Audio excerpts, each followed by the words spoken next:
Hello everybody and welcome back to some more Plasma. So on the Plasma workshop, there is this device over here called a mirror created by the developers to showcase the capabilities of the camera and the screen. You can look at yourself in the mirror.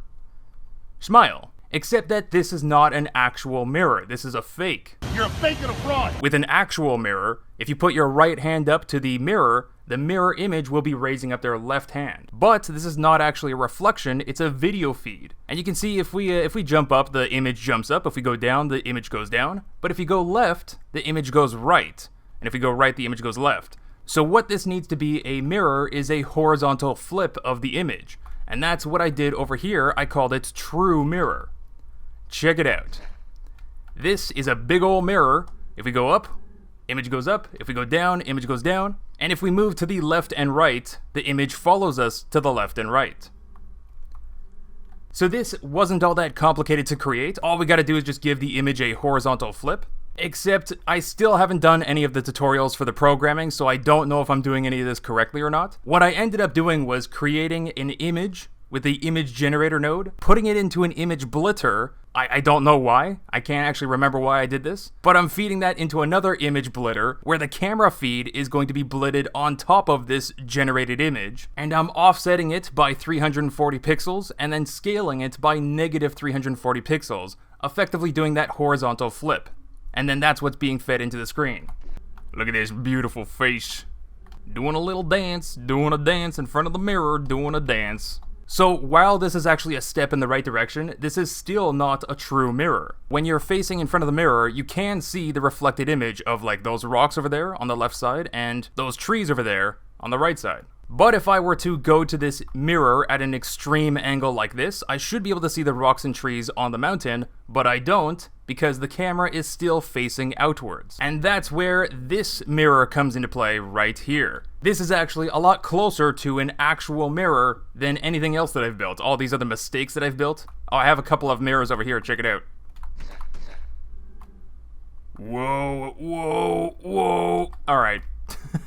So this mirror, just like before, reflects the image that the camera is seeing. So there's rocks on the left side of the screen, and that's because it's reflected right here. If you move to the left, the image is going to be moving on the left side of the screen as well. But I also added another capability to this, where if you go at an extreme angle, the image on the screen actually changes to reflect what is actually being shown. So this angle, where I am relative to the mirror, is being reflected, and the camera is actually pointing over there, and this works for left, right, up, down. I can go down, and the mirror image is looking up.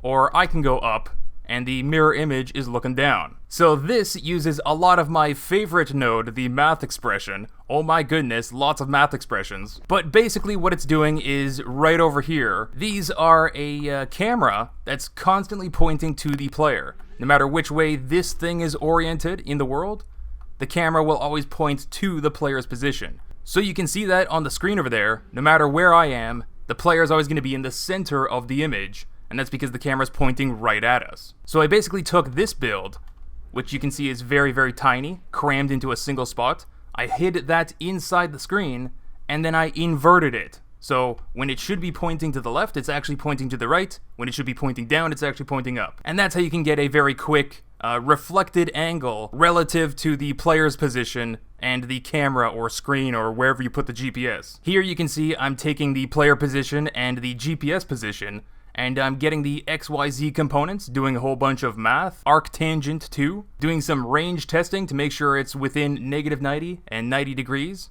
so that it will power the single axis joints to point where they need to point. Now I did think that I could take this one step further, because this mirror only works with a small screen. If you make the screen any bigger, it looks a little bit weird, and that's because all we're doing is taking the player position and reflecting that angle. So with a small enough screen, that seems to work just fine. But as soon as you go back to a bigger screen like this mirror, it starts to look a little bit weird, because the screen is actually too big for the camera. Because, I mean, you might know a thing or two about mirrors. If you look at it straight in the center, the image is going to be staring right back at you. If you look at the corner of a mirror, again, the same thing, the image is going to be staring right back at you because it's a mirror. And that doesn't actually happen with this, because the camera is hidden in the center of the screen. the camera's position doesn't move. So while the reflected angle definitely helps, it does not exactly work with a large mirror like this. So I thought that I could change that by creating this thing. This thing has a whole lot of LCD screens just because I like to use them to see the numbers, make sure that they're all doing what they should be doing. But if you go ahead and turn it on, you're going to see it has two lateral extenders, one for up, one for down, and it tracks the player's position on a 2D plane. There's also a directional indicator on there and a whole bunch of math being done like sine, cosine, tangent, whatever, to make sure that no matter how this thing is oriented, it will do the correct math to position this exactly where the player is, according to the plane that this thing is rotated on. It gets kind of complicated. So I thought that I could improve my mirror a little bit by sticking it inside one of these. And that's what you see over here. You get the camera sticking out of those lateral extenders. But this time, if I move left or right, the player's image is always going to be centered on the screen because the camera is always centered on the player. So I definitely borked up a little bit here. This is not correct. This is a step in the wrong direction.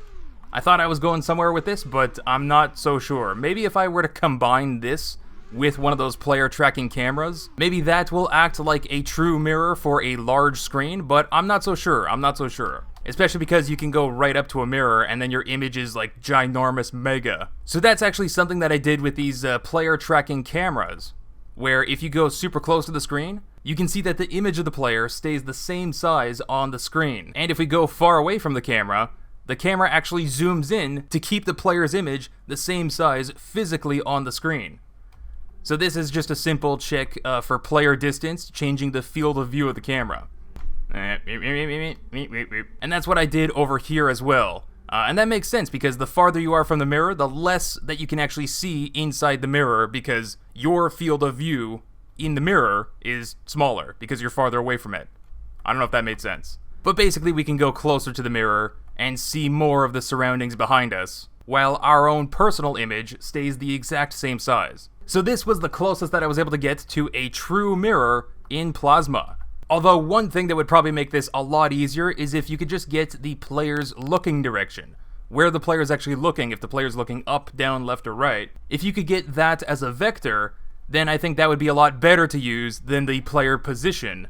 Although the player position works just fine, it doesn't really account for things like when you're right up against the mirror like this, looking straight at the mirror, or if you're right up against the mirror looking this way, right? You should still see a reflection based on the position and vector. Anyway, I'll be putting up this mirror on the Steam Workshop for you guys to play around with if you want. And I'll also be putting up this mirror on the Steam Workshop as well. This mirror, we can get on out of here. Get out of here, fake mirror. You're not a real mirror, you're just a webcam. So that was just some of the stuff that I did playing around with some more Plasma. Let me know what you guys think. Of course, leave your pro tips in the comments down below. I still did not do any of the programming tutorials. Maybe I should, huh? Maybe I should. But maybe there's a better way to do some of the stuff, and it could lead to some more amazing builds. Leave a like and subscribe for some more Plasma videos. But that's it for today, folks. Thanks for watching. I'll see you guys next time.